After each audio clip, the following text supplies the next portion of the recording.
Bago umalis, itinuro ni Pilandok, sinabihan niya ang dato.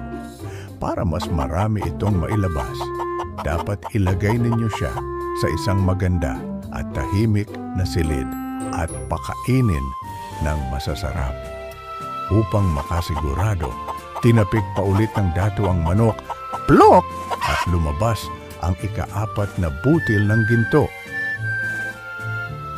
Nang gabing iyon, nanaginip muli ang dato. Nakita niya ang silid ng manok na puno ng gintong itlog.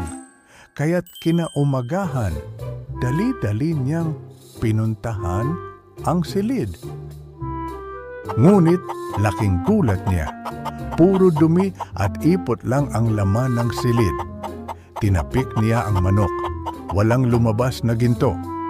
Tinapik muli. Wala pa ring ginto. Sinubukan niyang tapikin ulit at ipot ng manok ang nahulog sa kanyang kamay. Mga kawal, takpin si Pilandok ngayon din. Galit na utos ni Dato Usman. Ngunit wala na roon si Pilandok. Nakalayo na siya habang masayang bumabalik sa mga pinalayang tao.